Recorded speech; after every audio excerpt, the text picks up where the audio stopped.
forecast. And today I'll be going through UFC 319, little recap. I'm going to go through every main card fight, bets I had for it, and then predictions that I had last video, and see how I did. I'm also going to match make for the winner of each fighter on the main card. I didn't catch much of the prelims. I was out, so I didn't watch much of the prelims. Saw Hernandez's finish. It was kind of controversial. Jesus, need some English. The end of the round. Jason Herzog again, of course. Guy's been going out sick lately. Gerald apparently looked horrible. Mikael Alajikac. And then apparently the Eric Nolan had some fight to him. Even though he was plus 625. He's getting a new fight. Dana liked him. So yeah, good for him. So first fight in the main card, Tim Elliott versus Kai Asakura. I had Kai Asakura. I think I predicted finish or decision. And that obviously didn't work out. He looked good in the first round. Yeah, looked good in the first round, and then round 2 he just gets taken down, subbed. Does not look good on the ground, Kai. He does not look good. Kind of diminishes Pantoja's win a tad, just a tad bit. With how like Tim Elliott looks. Like, look at this guy. Like, are you kidding me, bro? 38-year-old just taking down Subnia. Not a great look for Kai. He needs to learn how to wrestle. Moving, let's matchmake for good old Tim Elliott in the flyweight division. The little boys. How do we get down there? Oh, wrong way. Oh, my bad. Tim Elliott, he's 11th right now. I think he's might move up a bit. I don't think the rankings are yet. I don't even know who you match him up with, honestly. Oh, Kai's 15. Do you give him... Maybe you give him Steve. Give him Steve. Steve got a lucky-ass win last. He fought Ode Osborne. He was not even in the rankings at bantamweight, too. That was weird. I think give him Steve. Steve, little prelim fight. Steve's looked horrendous lately, so I think that's... Honestly, Steve could lose that fight. I think it's pretty competitive. Yeah, I'd give him Steve or a sec. Next fight. Okay, let's move on. Michael Page versus Jared Cannonier. Not the greatest fight. How many strikes were landing the whole fight? 29-20. Like, what the fuck? 2 to 11 in the round 1. 11-10. 7, bro. It's like, I don't know. MVP's style is so hard to like fight against. Like, you gotta be a wrestler to get him down or something. Which Cannonier had in the third. Cannonier easily won the third. And then I guess like, I don't know, you showboat and stuff. Like, bro, like when you knock someone down, why don't you just follow him up? Like, he lands like no strikes. Like 11 strikes. He definitely won the fight, but it's like, this guy talks like he fucking sends guys to Venus. But he lands like 11 strikes a round. Most strikes he had was 11. He does like a 1-2 every 2 minutes. And then taunts the guy when he knocks him down and then just does nothing. So I don't know. I'm not the biggest fan of MVP. His style's like cool to watch, but like, I don't know. Cannonier is also 52, so that's, I don't know, but not the greatest win, but that's matchmake for him. I do not want to see him. They're talking about him and Prates fighting. I do not want to see that. I do not want to see MVP point fight against Prates for 15 minutes. Honestly, I'd give what division is he going to fight, though? Honestly, I don't mind him against Izzy. MVP versus Izzy. Co-main event. The next Australia card. Co-main. I don't even give a fuck with their friends. They can beef it out. Yeah, I'll do that. I don't know. MVP is kind of hard to book for. Moving on. Jeff Neal versus Carlos Prates. Prates is back. Looked really good. Very, very good. 32-25. It was a good first round. both exchanging. I knew this was going to be a good fight. 2-6 styles, 2-6 stand-up boxers going at it. Definitely a sick fight. 32-25, and then Prates spinning elbow. 1 second before. That's pretty crazy. He started off with a lead elbow, which was nasty, like a left lead elbow. Landed and then like stepped back a bit and spinning elbowed him. Didn't even land clean. That's the spinning elbow. Looked like it grazed off, like, look at the tip of his head. Looked like he grazed off the tip of his head here. A little Mount Everest on Jeffy. And then just put him out cold. Carlos is nasty. He looked like he's definitely improved since, looks like he's improved since Gary. More aggressive. You know, that was 5 rounds, so he's probably trying to take it slow, but he looked really good. Now this is someone actually like fun to matchmake for. Prates. Who would I give him next? There's some sick fights at welterweight. Give him Gilbert. Give him Colby. That'd be hilarious. Colby versus Carlos Prates. That's what I'm doing next. Colby versus Carlos Prates. It's got to be, he wants to fight in Brazil, so it's got to be someone. If you can get that Leon Edwards fight that he called out for, that'd be a sick standout kickboxing fight. That'd be so sick. But if that, I don't know if Leon wants that at 12, 4-12. I don't know if he wants that. I'd go Prates versus Colby Covington. I think Prates might be able to KO him, which would be unreal. That's what I do. Colby versus Prates. Alright, let's move on to the co-main event. Lerone Murphy versus Aaron Pico.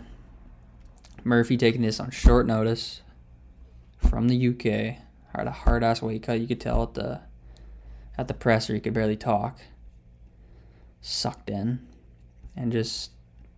Pico looked really good at the start.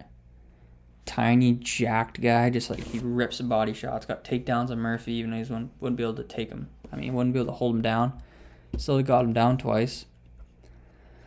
Was chasing him around, and then he just got too aggressive and just got absolute. And then there's a flying knee. Nobody's talking about that flying knee that almost landed. If that landed, that would have probably took off his head. There's no way he's not going out cold if that knee didn't land. He did like a jump knee. I think it landed on his chest.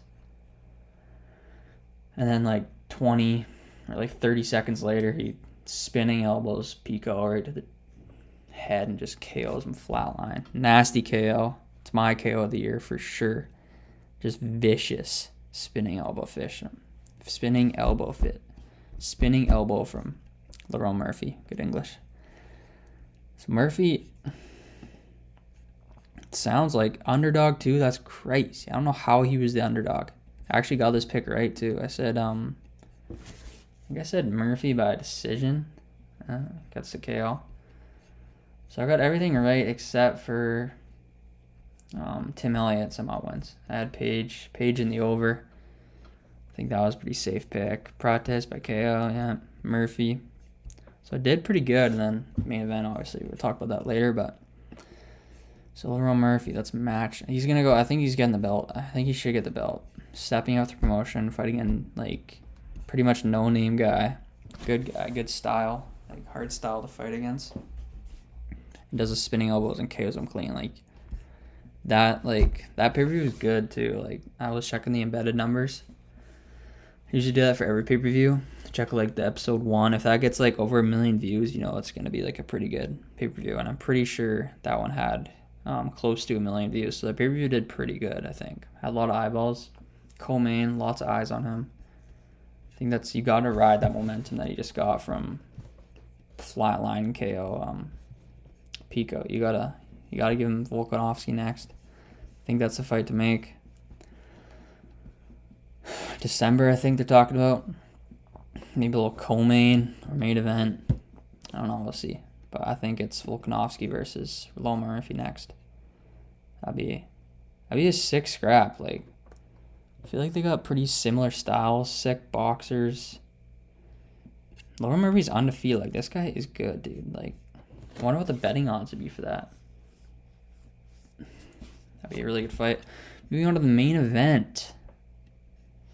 Not what I predicted at all. I had DDP. I I thought what everybody else thought. When it gets to the after second round, DDP would start to take over, and that did not happen. DDP he didn't stuff a takedown until round 5. So that was not ideal. I don't know if his camp just didn't practice any wrestling, takedown defense, or anything. So I don't know the game plan there, but obviously very impressive from Chimaev. Looks like he's at a whole nother level. Wrestling. Then DDP controlled him the whole fight. Didn't really do much damage to DDP though. Didn't have any sub attempts or 0 sub attempts, and he had him on the ground for the entire fight. That's pretty insane. You had the guy on the ground for probably 23 minutes, 22 minutes. He didn't do 1 sub attempt. He only had 37 significant strikes, 529, but half 37 significant strikes out of 529. That's insane. That's 94% weren't significant strikes. So I don't know. I thought Khamzat going into round 3, I knew he wasn't gonna I thought he was gonna get tired, but I thought he was gonna get tired when he's standing up. DDP's coming at him, striking with him, standing up and stuff. I'm confident Chimaev's cardio is gonna hold up when he's just straight wrestling for 25 minutes because he probably does that every day in camp. So after round 2, I was like, oh, this is not good. This is not looking good at all. Just takes him down 10 seconds into the rounds and just laid there the whole fight. TDP had something at the round 5. Just way too late. You got to stuff a takedown. I thought round 1 would be when round 1 happened. I was not surprised. I was I'm not very surprised. He had him down the whole fight. Then round 2, I thought he would turn it around and no. 4 significant. I thought round 2 would be end of round 2. DDP would start stuffing takedowns, striking with Chimaev, but he would just get up and throw a kick and get takedown right away. God damn, dude. The Wolverine coach did not cook up a game plan, bro. You didn't stuff one. I get Chimaev is a beast, but bro, you didn't stuff 1 takedown till round 5. And apparently he didn't practice one of his positions on the ground. When Chimaev had his arm locked down, he just punched him in the head. He didn't practice it. Bro, what are we doing? He just straight wrestled him. He didn't even try to sub him once. Not the great. It was a tough main event, especially when you have DDP in your parlay and you're just sitting there watching Chimaev just ragdoll him the whole fight, but just do no damage though. It was a tough one. If Chimaev subbed him round 1, I would have been well, not, but it was bad watching round 4, just laying on top of him. So that wasn't ideal. Don't love that, but it was impressive. I just expect Chimaev to round 3, round 4. I thought he would look for a sub or start railing elbows, but when he had his arm locked down, he was just sending little punches. I thought he was gonna posture up, throw some elbows, try to do some damage, but he was just literally just restless with him, just controlling him the whole fight. So yeah, that sucked. But hopefully Chimaev wants to turn around. Should have he's a couple of cots on his face, but that's about it. Hopefully he wants to turn around. So if he wants to turn around in October, I'm going to do 2 matchups. If he wants to turn around in October for the Abu Dhabi card, I give him RDR. RDR wants to fight. He's healthy. RDR is huge, good grappler. I still think Chimaev just works him because RDR is slow as shit. But if they don't do that, I would wait because Bahalio is fighting Imavov. I would do the winner of that fights Chimaev, and then matchmaking the rest of the division. I don't know. I think Anthony Hernandez is the best chance of beating Chimaev. He's got the gas tank, good wrestling, good stand up. I think he is the best chance, but he probably needs to win 1 more because they just beat Roman Dolidze, which isn't the greatest victory. So I don't know. Who do you give Hernandez to? Do you give him Strickland? I think he destroys Strickland, to be honest. Give him Izzy. I think he destroys Izzy too. It should be interesting if Izzy gets next. Maybe it's MVP that I predicted, but maybe not. Yeah, so if he actually fights October, which I don't, he tweeted today, like eyes RDR or something, or like the dead skull RDR. So if that actually happens in October, I think it's definitely gonna be De Ridder. But if it's not, I think you gotta do the winner at Bohai versus Imavov. But I think the best chance to win is Anthony Hernandez. He looked so good last fight. All right, that's my full breakdown. Please leave a like, comment, subscribe. Tell me your thoughts on the whole card, the main event, and anything you want me discussed in the next video. Thank you.